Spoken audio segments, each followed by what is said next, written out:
What's going on, people? It's Kish Yardy Nation Gaming or Kish Yardy Vlogs and Views again here to talk on this topic again. It seems like I'm going to be blazing up the place because I need to get talked about. No, right? Number to like, share, subscribe, and follow the channel so I could get big in these spaces so I could be big enough, strong enough to battle all elements, tackle all topics, whether it be about this FBA thing, whether it be about masculinity, patriarchy, all of that stuff, Marxism, all of that stuff, right? Because I can speak on a lot of shit. All right. To begin, Malik Bey, I gotta say something to you, brother, pimpin'. I've seen you in live chats with FBA niggas who's conducting that live in their chat, clapping and praising to that FBA nigga who's telling half-truths or lies about Caribbean blacks. And never once did I see you in that chat check them about what they were doing. But you came on my live, and I've seen you in comment sections that I have done trying to check me about what I talk about because I'm exposing the bullshit of the FBA. Stop fucking trying to check me if you're not going to check them. And that's my core of my argument, Malik Bey, if you ever see this in the future. I'm sick of that shit. And I'm good to think that there's a lot of you Black Americans and Jamaican niggas out there that don't want me to expose them. You want their lie to continue to consist and persist. Even got some fool Jamaican niggas out here also with the madness. Deny I got to come through it and give you the facts and the history. So let's begin. As the topic of the title says, the truth, why Black Americans never truly accepted Marcus Garvey or Jamaicans. The claim that Marcus Garvey was deported due to a snitch from the Caribbean, which is something I've heard Tariq Nasheed say, is not supported by historical evidence. Garvey's deportation was primarily, this is me searching into Google, if trying to look for that information, right? Of legal or political actions taken by the U.S. government. In 1923, Garvey was convicted of mail fraud related to the promotion of the Black Star Line, a shipping company he founded. His conviction was controversial, and many believed it was politically motivated due to his growing influence and the nationalist views. In 1927, President Calvin Coolidge commuted Garvey's sentencing, and he was deported to Jamaica. Well, Garvey did face criticism from some Caribbean individuals, particularly during his visit to Jamaica. There is no credible evidence to suggest that a Caribbean informant played a direct role in his deportation. His legal troubles and subsequent deportation were the result of actions by the U.S. authorities, not portrayal by his Caribbean peers. Therefore, the narrative that a Caribbean individual snitched on Garvey is not substantiated by historical records. If somebody snitched on Garvey, they would have to go to the court, they would have to take a stand, and it would be on records if that happened. W.E.B. Du Bois, was he indirectly involved, though the situation is more political than personal? Here's the breakdown. The rivalry between the two. Garvey and Du Bois had very different visions for Black advancement. Garvey promoted Pan-Africanism, Black nationalism, and reparation. Ironically, this is what Tariq Nasheed's thing is doing, because he says FBA is, one, he says the FBA is a nationality, then he says it's an idea. We don't really know, right? Well, if he's trying to nationalize Black Americans to an FBA concept, that's Black nationalism that Marcus Garvey promoted, right? Du Bois, on the other hand, favored integration, education, and working within existing political systems in the U.S. This ideological clash made them natural adversaries, right? Adversaries. You notice that Black people love to be integrated with Democrats. That's a food for thought. And Du Bois was a communist. W.E. Du Bois was a communist. He believed in the talented 10. He believed in a Marxist Black society where top down, where the top 10% would define how Black people move, or Black identity move. Ironically, that fits the same framework as Black Lives Matter and FBA, where FBA wants to define what it is to be Black and who can't be Black and who can be Black, while trying to deny Jamaicans' contribution to foundation of America even before the 19th centuries. We talk about Prince Hall. Prince Hall Freemason, he was Barbadian. And you had plenty of Caribbean blacks, Haitians, the Haitian Revolution, right? You even have Tariq Nasheed trying to come up with the American Maroons. Last time I checked, the Maroons were Pacific to the Caribbean islands, Jamaica and Haiti in these places. So is he now going to cosplay Jamaicans, Maroons? But you're not going to call that out, right?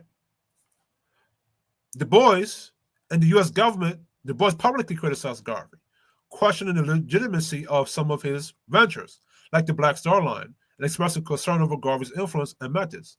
While Du Bois himself did not prosecute Garvey, he communicated criticism and evidence to authorities, which aligned with government efforts to investigate Garvey.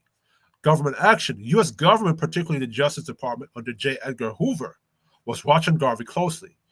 J. Edgar Hoover, that guy, he was watching Garvey, but he didn't pay attention to W.E.B, Du Bois, who was a communist. Think about that. J. Edgar Hoover was watching Garvey closely. His growing influence and militant rhetoric about black empowerment was seen. Remember, Marcus Garvey was a capitalist, which fits into American capitalist structure. So the thing was that he was more militant. He was about separation, segregation, building his own black star line, his own black nation. So why would that be a threat to America or J. Edgar Hoover, right? Think about that. Were seen as a threat to establishing social order. Mail fraud charges related to the Black Star Line became the legal tool to arrest and convict him. Outcome: Garvey was convicted in 1923, served time in prison, has his sentence commuted in 1927, and was deported to Jamaica. Du Bois' criticism helped legitimize government scrutiny, but he was not the snitch in the sense of secretly betraying Garvey, but he did indirectly help. Cultural and social tensions. Whoever is feeding Tariq Nasheed information, it gotta be somebody from that W. Du Bois camp or that communist camp that did not like Jamaicans or did not like Caribbean blacks who just did not like us. And then you have a lot of FBA, not Black Americans, FBA, because there are a lot of Black Americans who don't claim FBA, right?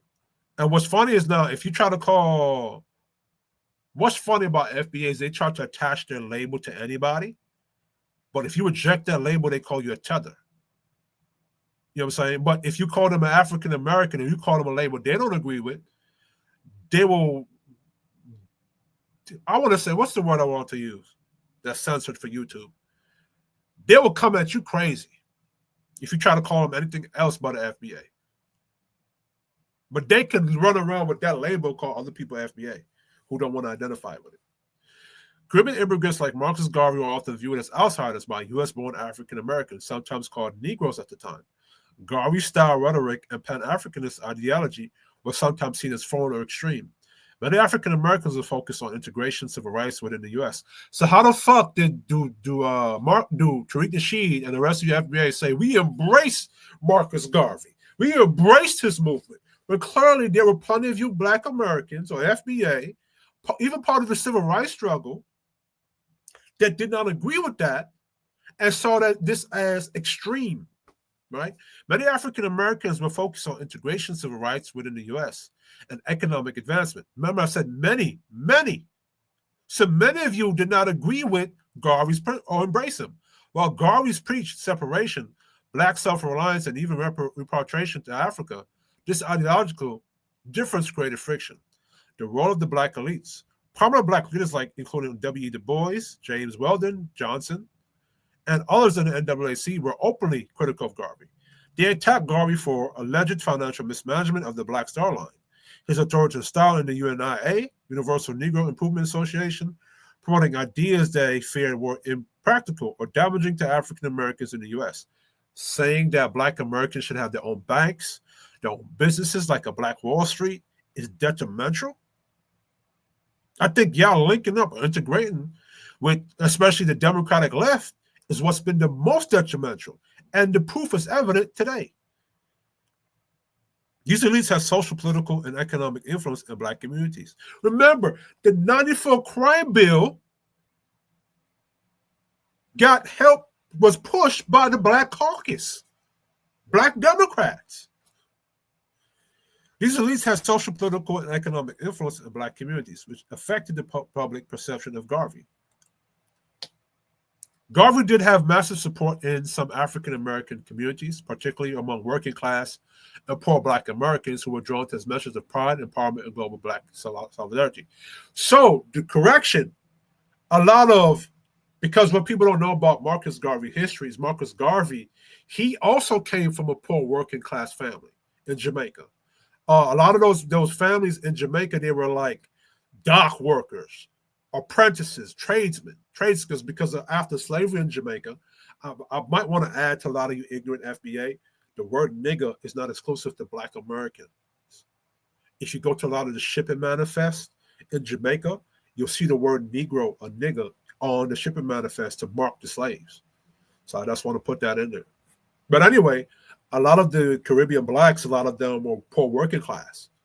As a matter of fact, that's where Marcus Garvey come from. So he can speak to the poor Black Americans and they can resonate with him because that's his background, right?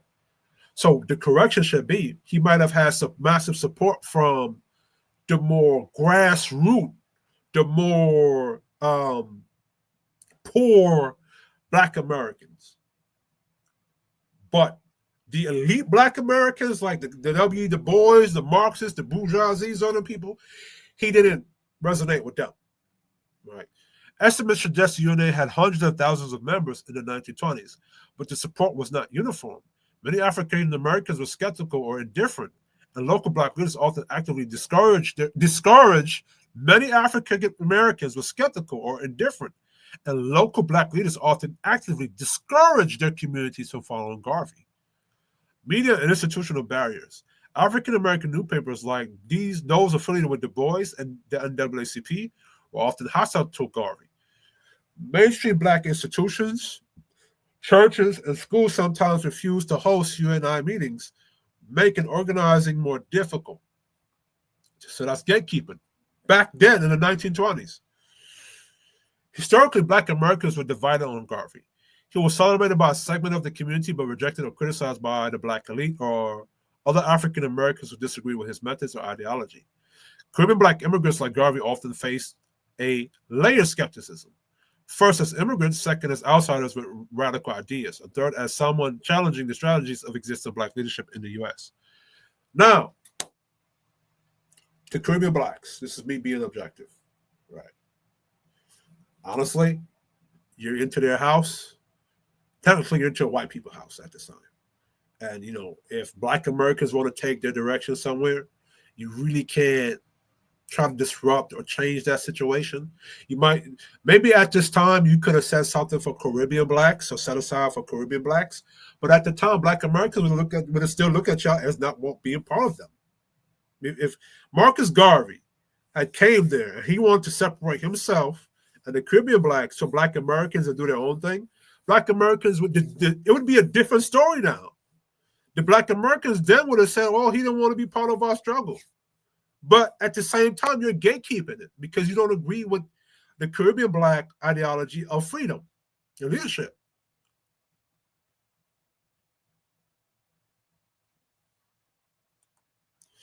Honest truth, Garvey's message resonated with many, but he was never fully embraced by African Americans as a whole. And his movement faced both internal and external opposition. This is historical fact, not a social media opinion, right? Cultural and social differences. Caribbean Blacks brought distinct language, accents, religious practices, and social norms, meaning we already had our own identity. We wasn't copying or cosplaying Black Americans because we didn't need to. For example, Baptist versus Anglican traditions, carnival culture, different idioms. African Americans, especially those in the South or Midwest, often viewed these differences as foreign or elitist, even when Caribbean immigrants were working class, right? Caribbean Blacks were sometimes seen as more educated or more militant or more political radical than U.S.-born Black Americans, which created both admiration and resentment. Competition for jobs, which I can understand this objectively, right? In cities like Chicago, Philadelphia, and Boston, Caribbean Black immigrants sometimes competed with African Americans for factory, service, and skilled labor jobs, leading to tension. Religious and fraternal institutions. Many African American churches and social clubs were suspicious of Caribbean arrivals, sometimes denying them membership or leadership roles. Political differences. Caribbean immigrants often arrived with stronger nationalist or Pan-African ideas, which clashed with African American strategies for civil rights or economic integration. Now, again, they're more nationalist. Many Caribbean Blacks are conservative and capitalist, whereas opposed to a lot of Black Americans, they're Marxist, communist, or leftist liberal. I want to say more leftist than liberal, right? Because we look at the base definition of libertarian, it's not too far left, right? We're not going to go into that now. But this is what the issue was, right? You have Black Americans that want to integrate with white people on the left. You had Caribbean Blacks that said, no, we're more nationalists. Black this, Black that, Black power this. Own Black ship this, own Black stuff that, own Black banks, which is a lot of stuff that we could use today that we don't have, which is why the Black dollar doesn't stay within Black culture. It leaves.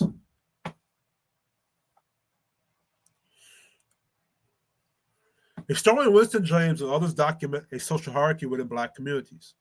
In the U.S. cities, Caribbean Blacks were sometimes respected for their education and self-discipline, but also treated as outsiders. Social integration was mostly limited to workplaces or neighborhoods, rarely extended into fully shared cultural and political life. This conditional acceptance meant Caribbean immigrants could succeed individually, but often remain socially segregated within the larger African American population. And then now, when Caribbean Blacks separate themselves and state themselves, the argument comes from Black Americans, man, them niggas don't fuck with us. You didn't allow them to fuck with you.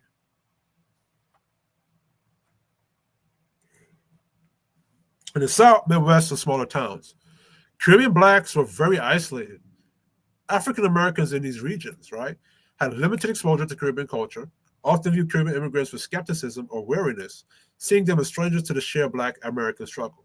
So outside cities like New York City, Caribbean immigrants were fully embraced as part of African American community, right? So with the exception of like New York City, I guess Philly, New Jersey, maybe Connecticut and PA, where, that's the East Coast. They probably were more, or Boston, they probably were more accepting of us there. But the rest of the places, not really. By the 1960s, the civil rights movement fostered some shared solidarity, but social acceptance was still uneven. African Americans in traditional strongholds sometimes viewed Caribbean immigrants as outsiders with their own agenda, even if their contributions to civil rights and education were respected. Caribbean Black immigrants historically faced partial acceptance, welcomed in certain economic or cultural spaces, but often socially and politically marginalized within Black American communities. Full embrace as an objective whole group phenomenon did not exist. Outside of some urban clubs like New York City, where Caribbean culture merged with African American culture, forms of bullying or social exclusion. So this is the bullying, right? Workplace teasing. Caribbean immigrants were sometimes mocked for accents or different work habits. Schools and youth interactions, which I grew up in New York, and I remember a lot of them. Fist fights, having to walk home in groups, all right, getting fights on the damn cheese bus. Children of Caribbean immigrants in cities like New York, Miami, and Philadelphia were sometimes teased for talking funny or having different cultural habits, food, religious practices, or schooling differences. Social clubs and churches. Caribbean Blacks were sometimes denied membership or treated as peripheral in African American-led organizations, right? So y'all were gatekeeping them niggas then. Cultural friction as a source of disrespect. Differences in religion, language, and political views often became the grounds for subtle hostility. Garveyites in particular were sometimes mocked for militancy or for ideas like returning to Africa, which African Americans viewed as impractical or extreme, right? Which I don't agree that back to Africa shit either. If I was around back in the day, I'd be there. They would flame me because I wouldn't believe in that back to Africa shit either, But hey, Early 19th century to 1930s, market skepticism. 1940s, 1960s, post-war migration increase. Right? Still seen as outsiders. 1990s. Right?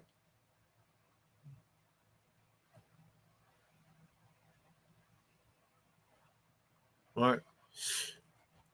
So don't let FBI trick you like they embraced us into their damn culture like that. That's a lie. Caribbean blacks were frequently labeled and teased often for being foreign, educated, militant, or culturally distinct. The social dynamics were complex. Respect for achievements often coexisted with teasing, ostracism, or suspicion. This othering persisted from the early 1900s up into the late 20th century, especially outside cosmopolitan cities like New York. All right, so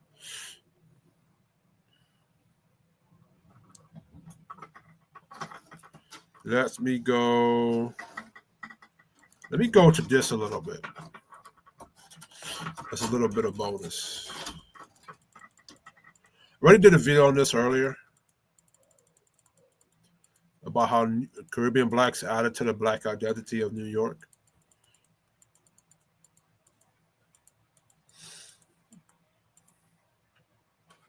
Jamaican toasting, origins and character. Right. Toasting in Jamaica was rhythmic. Talking and chanting over instrumental tracks, versions of rhythms played by sound system DJs. The toaster would hype up the crowd. Right. So I already did a video on this, so you could go back to that video. So I'm only going to do this briefly, right? So this is the definition of Jamaican toasting. This is the definition of African American toasting. So toasting in the early African American vernacular meant street corner storytelling or poetic boasting, often in rhyme or meter. Popular in Harlem Renaissance nightlife, and later among street hustlers, comedians, and poets. And remember, Caribbean identity was part of the Harlem Renaissance too, right?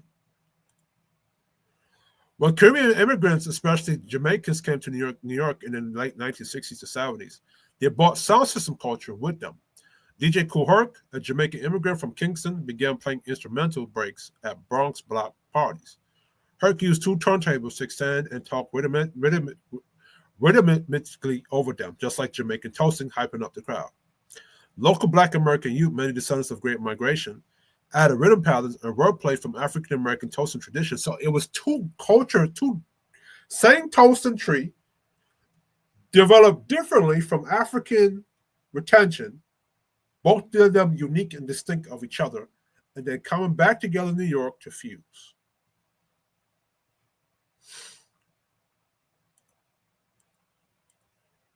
All right.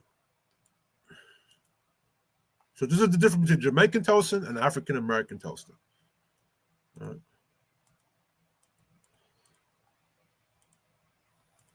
The origin of Jamaican sound system.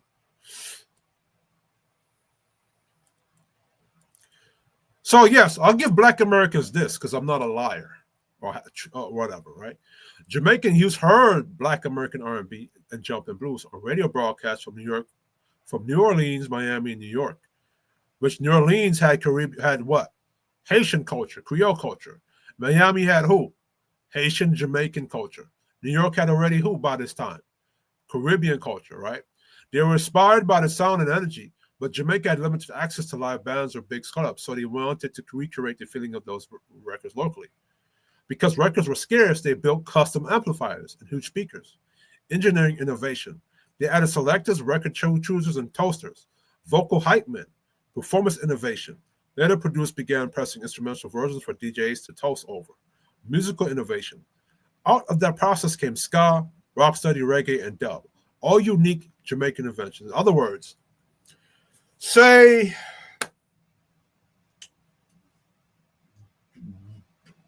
blues got influenced by rock and roll. Then blues decides to re-engineer themselves based off of something they heard from rock and roll. Now they can acknowledge that they got inspired by rock and roll, but blues is still its own identity, right? Because blues is not taking everything from rock and roll. It's just taking bits and pieces and adding to whatever they already have to come up with blues. Innovation. Step 3, influence spreads. The sound system model, 2-turntable mic community migrated to New York via Caribbean immigrants. Kool Herc used American funk, soul records, inspirations, but applied Jamaican sound system principles, innovation. This produced hip-hop DJing, an American innovation rooted in diaspora cross-pollination. I guarantee you, mark my words, Tariq Nasheed is going to come out and he's going to admit everything right here. After the grifting is done and he wants to grift towards something else, watch. Jamaican innovation was inspired by FBA music, but it was not mimicry. It was engineering and performance innovation built atop inspiration, right? Caribbean DJs were inspired by that, not mimicking it. They couldn't reproduce the same band, so they re-engineered the delivery system. The re-engineering turned into a new cultural technology, the sound system, dub, and toasting. All right.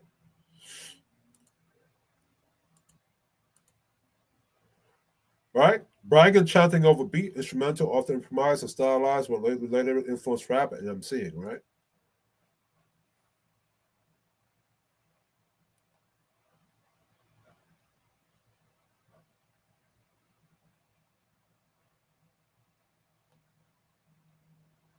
So now Black Americans is talking about, oh man, it would be no Jamaican culture if it wasn't Black Americans culture. Well, would it be no, by that logic of the FBA and how y'all came to America, there would be no FBA culture if it was not for the Jamaican and Barbadian slave plantations, which is where the slaves came from and imported those slaves from to get to the Americas. I'm going to say that logic again. By your logic, according to your FBA, remember, if you go to the FBA website, they said they're the descendants of slaves from the Caribbean islands, like Barbados and Jamaica. If you study the history, a lot of the slaves that were imported into Virginia, the South, New York, came from Barbados and Jamaica. As a matter of fact, a lot of the slaves that was going into diaspora came from Jamaica and Barbados. Those were the central slave trading hubs, right? So by your logic, there were already bits and pieces of Jamaicans, Trinidadians, Haitians, Barbadians already here in the Americas during slavery. So there would be no Black American slave if you did not come from the slave or the Black American slaves that came from the Caribbean islands mixing in with the native Blacks that was here already. If it was not for us, by your logic.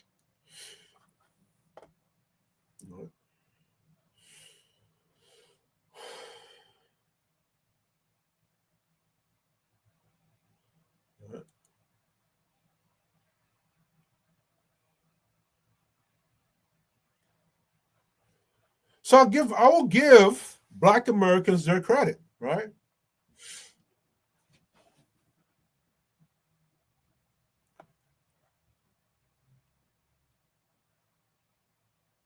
Right? So many Jamaican sound system operators have confirmed they heard these American DJs and were inspired by that rhythmic talkover format. They remix it into their own Caribbean cultural framework, right? But here's the thing, though.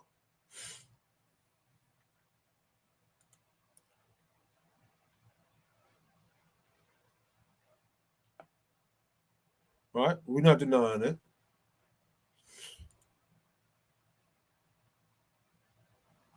Jamaica already had its own oral musical traditions that resembled toasting long before American R&B DJs were heard on the radio.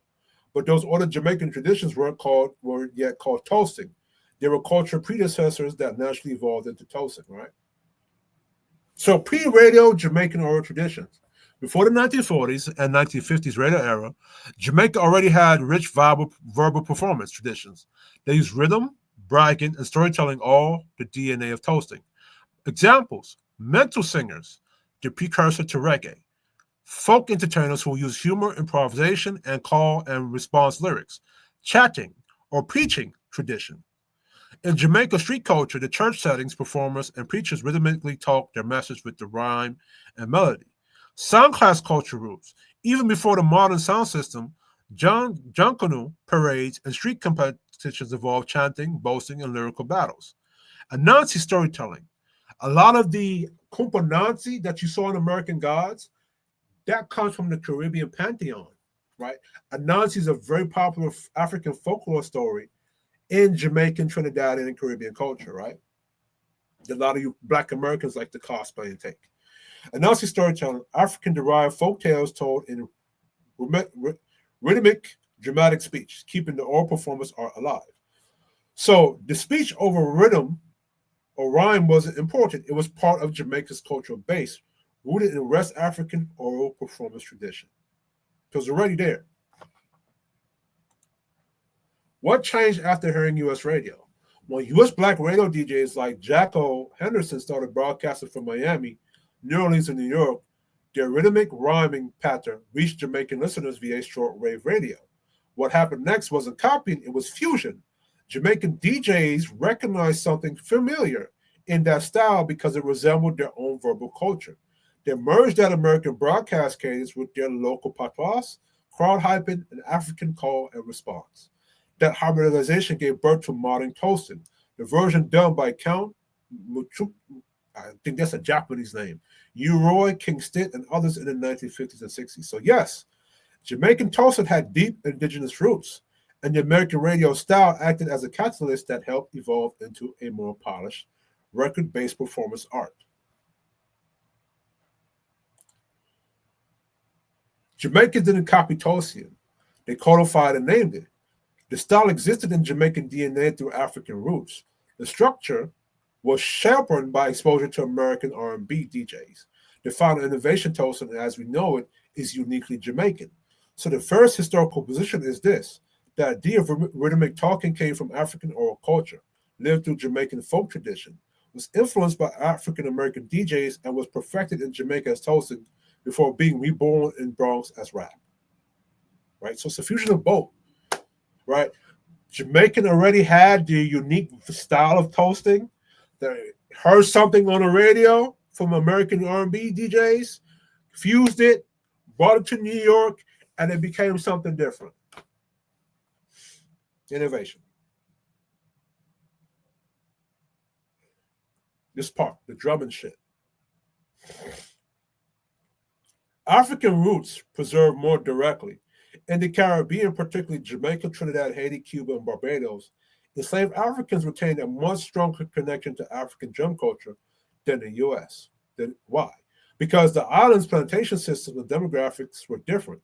Enslaved Africans outnumbered Europeans, often 9 to 1 or more.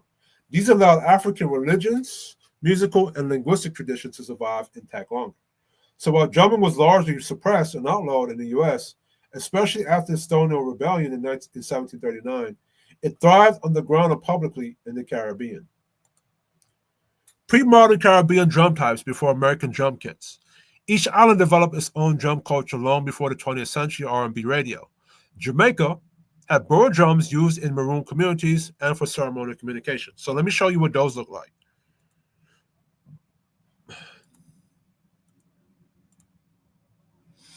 Show you what those look like.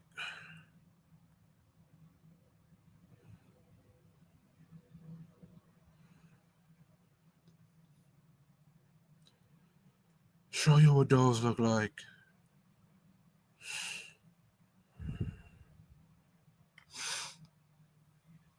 Give me a second. Drums.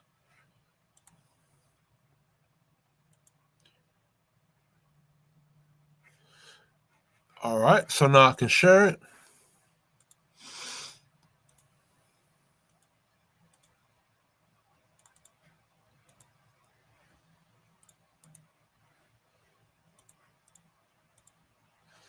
These are the borrow drums, right? Rocksteady ska drums, right? These are the borrow drums. This right here. Right?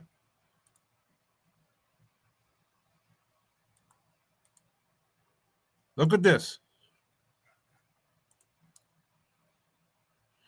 Drums of Count Ossie. Look at this. Look at the clothes they have on. Look at the bar drums they had. So these are the drums they had. Look what they wore. Look at the outfits they wore.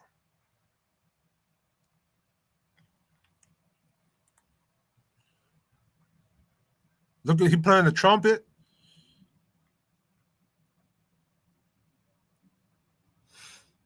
Boa drums, right? So let's look at the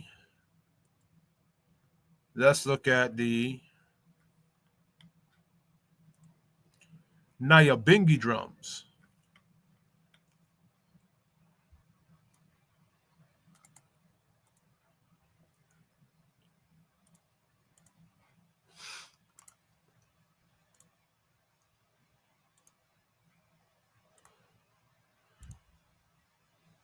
This is the Nyabingi drums, right?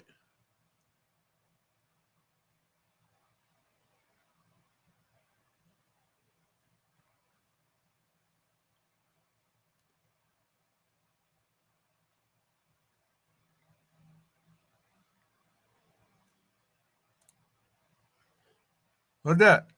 Big old Nyabingi drum.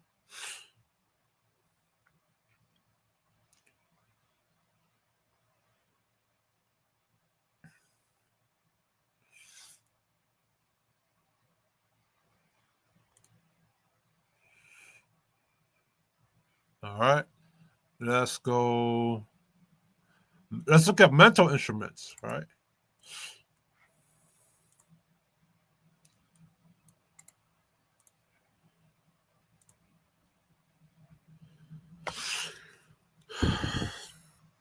This is the mental instrument, the tambourine in Jamaican culture. Tambourines, right? Oh, look at this.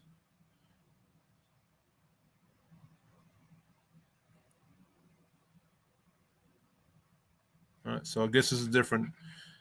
These are different, like instruments and stuff. Not really exclusive to Jamaica in this picture. So my bad for pulling that up. Oh, fuck is this? All right. Flute. Got the maracas. Look at this.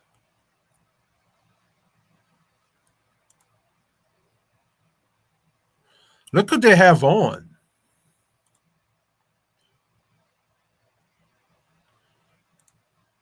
And y'all telling me Caribbean niggas didn't have no fucking style or swag, my nigga? Come on, bro. So this is the rude boy style, or the with the boiler hat or the tribute hat with the Caribbean dandy. Look at this.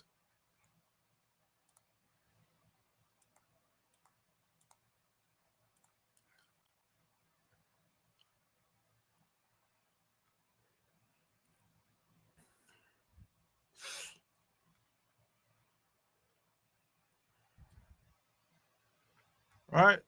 So Jamaican mento music. So this is the Caribbean instruments that they used, right? Now the guitar is not unique to us. Like that's not unique to us. But you had instruments like this, the tambourine, Jamaican culture like this. See the little sticks.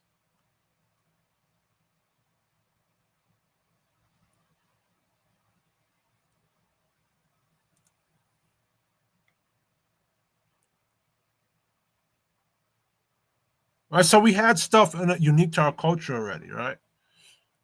So let me go back to StreamYard. Remove that. Go back to on here. No, that wasn't it. This is it. All right. So then you have Trinidad and Tobago, right? Tambo, bamboo, hollow bamboo sticks beaten into the ground, replacing African drums after British brass. Because in Trinidad, they had band drums in Trinidad. So they had to, create something else. Steel pan later innovation from World War II oil drums. Purely Caribbean invention. Congo and Bongo influence from Yoruba and Congo cultures later blended with Latin Caribbean forms. Cuba and Haiti. Congo, bata, rada, and petro drums used in Santeria and voodoo rituals. These drums are holy instruments made in direct imitation of African originals, often with goat skin heads and Pacific tonal tuning. These existed centuries before jazz and drum set. All right. Now I'm going to tell the truth about Black American culture too, because I'm not a liar like FBA. The modern drum set, the trap kit, came from a different adaptation process in the U.S. In the late 18th century and early 1900s, Black Americans in New Orleans took marching band and orchestra, percussion, snare, bass, and combo, and combined them for one player to use. This setup was unique to the urban performance-based Black American experience. In an industrial and technological innovation, not a cultural survival of African drumming in the traditional sense. Caribbean drumming equals spiritual and African retention. Black American drum set equal technical and musical innovation for military and blues bands, right? So before there was a drum set in Black America, there was already drum systems in the Caribbean with complex polyrhythmic traditions, right?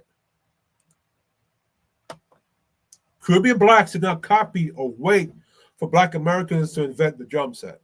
They already had a deeply rooted African drum culture centuries earlier. When American drum set emerged, it represented industrial innovation and stage adaptation, not spiritual continuation. Both stem from the same African seed, but one preserved ritual function, the other evolved into modern performance technology. Same, like the FBA, same lineage, different innovations into different paths. And then they came back to America to meet again and fuse. Anyway, this is Kiss Shorty Gamer Nation. I'm gonna be knocking y'all FBA niggas smooth the fuck out the park. Feel me? You know, and the thing is that you have videos on the internet where you have all the Caribbean blacks saying they got inspired by R&B, and I think that's in response to them saying Jamaicans came up with hip hop or whatsoever. But it's like when they interviewing a lot of those older Jamaican niggas, the interviewer is feeding them stuff to say, and then Jamaican niggas is agreeing to it out of good faith, not thinking it'll be used against them later on, right? And then you got the FBA online. So FBA is not the same as Black Americans. The FBA, they're a little different hate cult group, right?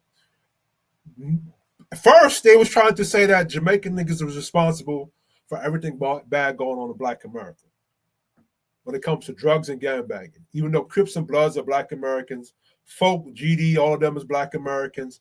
King Von, Little Dirk, they're Black Americans. American Gangster, that series, narrated by a Black American called Ving Rhymes. All Black American dope dealers that dominated the dope game. Maybe Shower Posse, one tether gang versus a plethora, a buffet of gangs that are selling dope. The Snowfall series talks about Black American FBA, Free Ray Ricky Ross, and how dope game started over there. Was the people who was the founder of the Crips and the Bloods, were they Jamaican or were they Black American? And I'm telling you, something, y'all hate Jamaican niggas. There's a reason why y'all targeting Jamaican niggas. There is a specific reason why. We gonna find out. I'm gonna find out what it is. Anyway, this is Kish Yardy Gaming